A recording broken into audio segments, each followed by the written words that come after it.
Good morning, class 10th student. Today, 21 May 2020।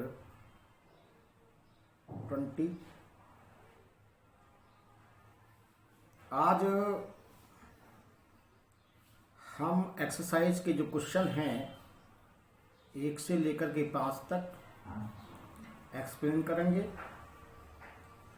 आपको ध्यानपूर्वक उन्हें सुनना है और अटेंड करना है। आज बृहस्पतिवार है। टर्न के मुताबिक इससे पहले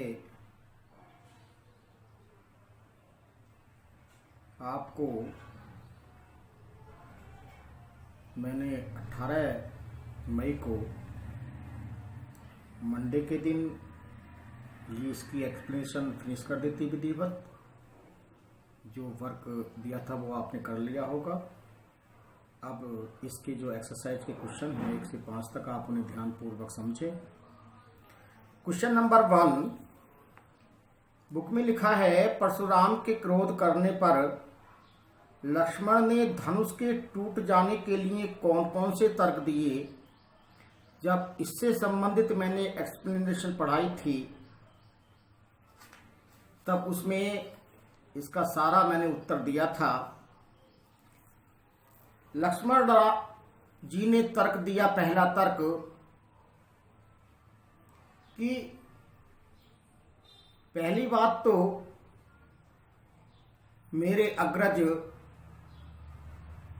राम जी के द्वारा ये स्पर्श करने मात्र से धनुष भंग हो गया।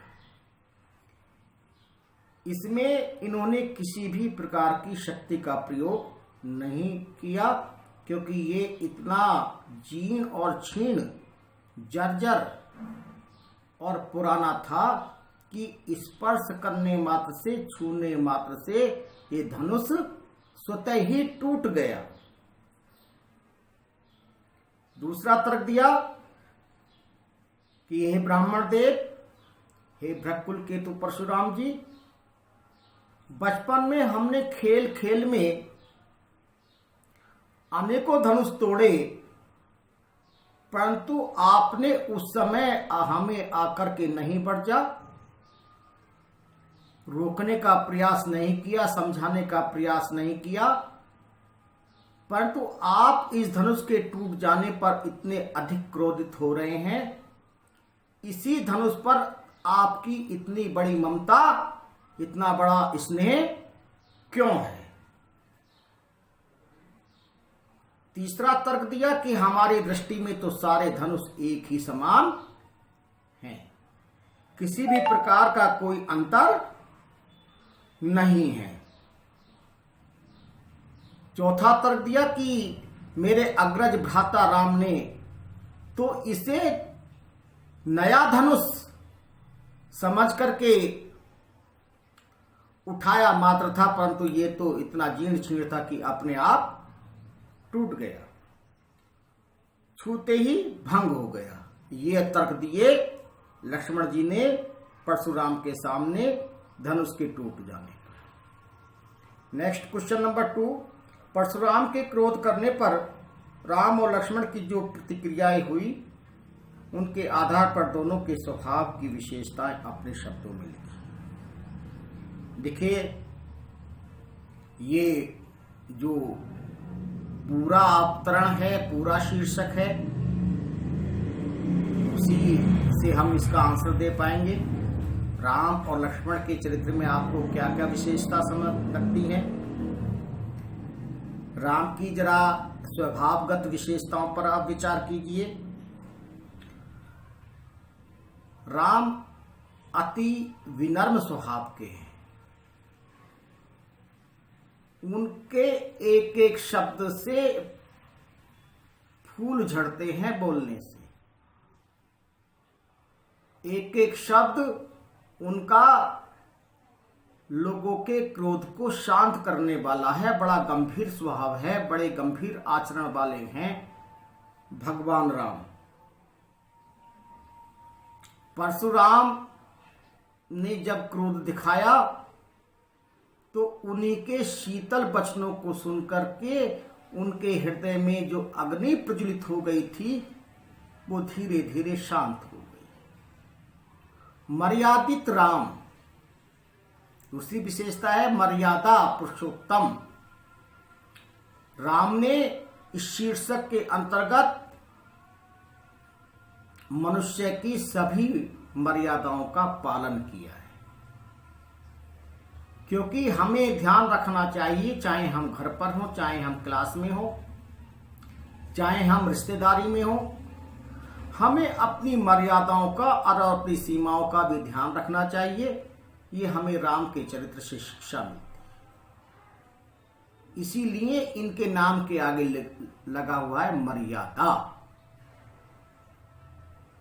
मनुष्य से जितनी हम उम्मीद करते हैं, भगवान राम ने मनुष्य रूप में उन समस्त मर्यादाओं का अपने जीवन में पालन किया है। आपको ये शिक्षा भी मिलती है। आज्ञाकारी, राम बहुत आज्ञाकारी थे। उन्होंने यदि उनके विपरीत कुछ निर्णय हुए तो उन्होंने सहर्ष स्वीकार किए। ये उनके आज्ञाकारी होने का प्रमाण है। चाहे वनगमन हो, चाहे वो पिता के आदेश का फॉलो करना हो, चाहे वो माता के आदेश का फॉलो करना हो,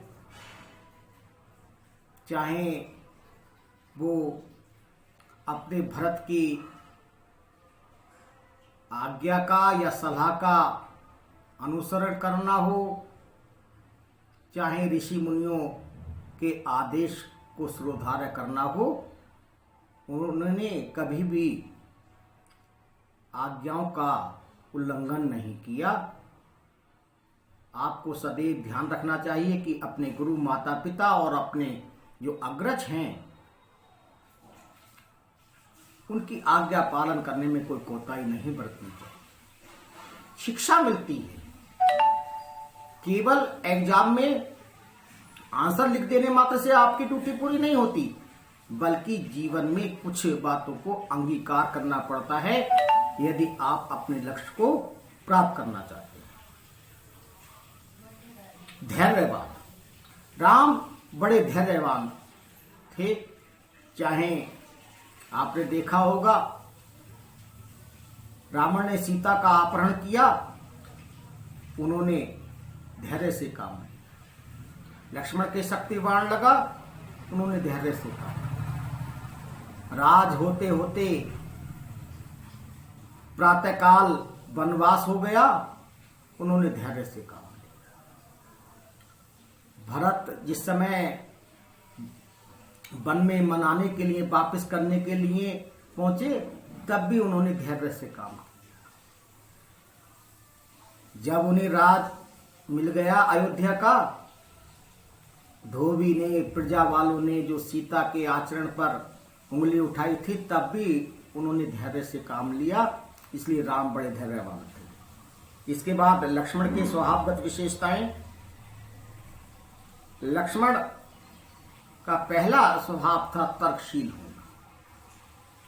वो हर बात में तर्क करते थे। छोटे थे, हर बात में तर्क करते थे। परशुराम के साथ जितना भी वार्तालाप उन्होंने आपके शीर्षक में किया है, उसमें से उन्होंने तर्क में से तर्क निकाले हैं। इसलिए परशुराम के साथ प्रतिद्वंद्विता बढ़ती ही गई। अगर संयम से काम लिया होता तो वो स्थिति ना आती जिस स्थिति को गोस्वामी तुलसीदास जी लिखने के लिए मजबूर हुए। अत्यंत बुद्धिमान, तर्कशील तो थे, परंतु लक्ष्मण जी अत्यंत बुद्धिमान थे।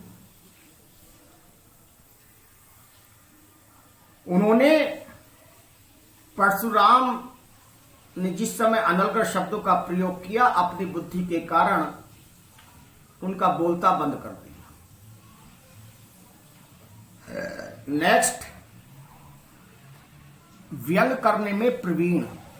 व्यंग करने में प्रवीण, व्यंग करने में प्रवीण थे। वह बहुत तेजी के साथ व्यंग के बाण अपने प्रतिद्वंदी पर छोड़ते थे। क्रोधी स्वभाव, अत्यंत क्रोध करने वाले थे लक्ष्मण। चाहे वो भरत के प्रति मन में शंका पैदा हुई, उन्होंने उस समय भी क्रोध दिखाया। परशुराम के सामने भी उन्होंने क्रोध दिखाया। जिस समय रावण से युद्ध हुआ उस समय भी कई ऐसे छड़ाए, वो अत्यंत क्रोधित हुए। जिस समय सुग्रीव को अपने दायित्व की याद दिलाने गए उस समय भी तारा के सामने उन्होंने अत्यंत क्रोध दिखाया। और जिस समय कैकेयी ने 14 वर्ष के वनवास की बात कही उस समय भी काफी कटु शब्द उन्होंने कैकेयी के लिए कहे। तो उनका क्रोध रूपी स्वभाव था, ये बात हमें समझ लेनी चाहिए। इसके साथ साथ वो वाक्पटु भी थे। वाक् चातुर्य भी व्यक्ति का एक गुण होता है। अपनी बात से दूसरे को सही दिशा देना, अपनी बात को दूसरों के द्वारा मनवा लेना, ये वाक् चातुर्य का गुण है। नेक्स्ट क्वेश्चन नंबर 3, लक्ष्मण और परशुराम के संवाद का जो अंश आपको सबसे अच्छा लगा उसे आप अपने शब्दों में संवाद शैली में लिखिए। ये आपका अपना सोचने का ढंग है। इसमें 6 पैसेज आए हैं। 6 पैसेज में आपको जो भी संवाद अच्छा लगा हो आपको उसे अपनी शैली में अपने शब्दों में लिखना है। ठीक है। जैसे अभी जिक्र किया था, हमने बचपन में बहुत सारी धनसुल्लियां तोड़ दी हैं। हे ऋषिवर, आपने तो कभी उस समय आकर के हमें नहीं बरजनाई दी, नहीं बरजा, नहीं रोका। आप इसे भी लिख सकते हैं। जो भी आपको समझ में आता है, अच्छा लगता है, आप उसे लिख सकते हैं। इसके लिए स्वतंत्र है। क्वेश्चन नंबर आपका 4 है। इसमें क्वेश्चन नंबर 4 में लिखा, परशुराम ने अपने विषय में सभा में क्या क्या कहा, निम्न पद्यांश के आधार पर लिखिए। निम्न पद्यांश की फोटोकॉपी व्हाट्सएप पर भेज दी जाएगी। ये क्वेश्चन में है, बाल ब्रह्मचारी अति कोही, विश्व विदित क्षत्रिय कुलद्रोही से लेकर के दोहे तक है। गर्वन के अभ्रक दलन, परशु मोर अति घोर। तो परशुराम ने इस पैसेज के माध्यम से जो क्वेश्चन नंबर 4 में लिखा है, अपने विषय में बहुत सारी बातें बताई हैं। परशुराम ने पहली बार बताई कि मैंने जीवन भर ब्रह्मचर्य धर्म का पालन किया है। मैं एक ब्रह्मचारी हूं और अत्यंत क्रोधी भी हूं। मैं क्षत्रिय वंश का जन्मजात शत्रु रहा हूं। ये भी बात उन्होंने अपने इस पैसेज में बताई। मैंने अपनी भुजाओं के बल से क्षत्रिय राजाओं से अनेकों बार इस धरती को जीत करके ब्राह्मण को दान दिया है। ये बात भी उन्होंने अपने लिए बताई। सहस्त्रबाहु की भुजाओं को मैंने इस परसे से काट दिया है, उन्होंने यह भी बताया। और ये भी कहा कि कहीं हे लक्ष्मण, तेरे माता पिता तेरी सोच के चलते हुए तेरे शब का विलाप करने के लिए तेरे शब पर मजबूर ना हो जाएं। उन्होंने ये भी कहा और उन्होंने ये भी कहा कि मेरी गर्जना से गर्भवती महिलाओं का गर्भ गिर जाता है, ये भी कहा। क्वेश्चन नंबर 5 और अंतिम क्वेश्चन आज का, लक्ष्मण ने वीर योद्धा की क्या क्या विशेषताएं बताई हैं? लक्ष्मण ने वीर योद्धा की निम्नलिखित विशेषताएं बताई हैं। नंबर 1, धैर्यवान।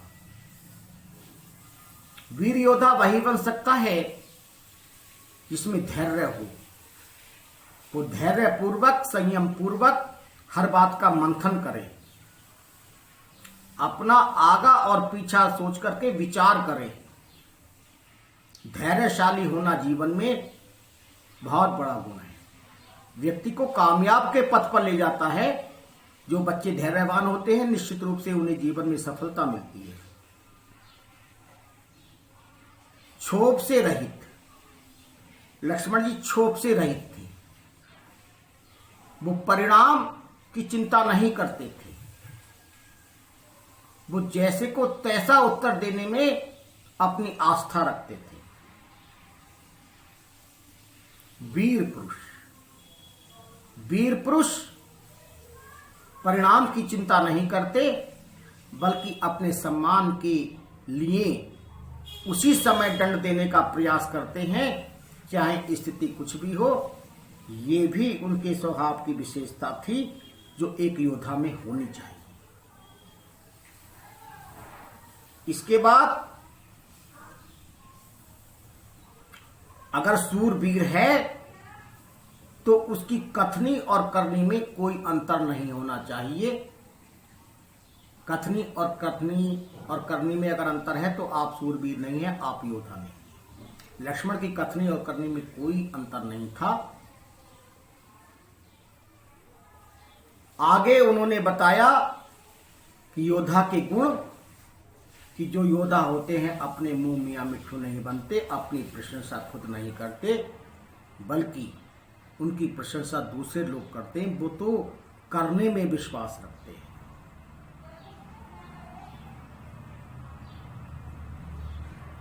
डींग मारने से बचना, लक्ष्मण जी डींग मारने में विश्वास नहीं रखते थे। डींग वही मारता है जिसके बस की कुछ नहीं, जो सामर्थ्यवान नहीं। आपने देखा है, कहावत है, जो गरजते हैं वो बरसते हैं। ये 1 से 5 तक के क्वेश्चन थे, मैंने एक्सप्लेन कर दिए हैं। आपको इन्हें फेयर नोटबुक में नोट कर लेना है। इसी के साथ मैं अपनी वाणी को विराम देता हूँ। जय हिंद, जय भारत।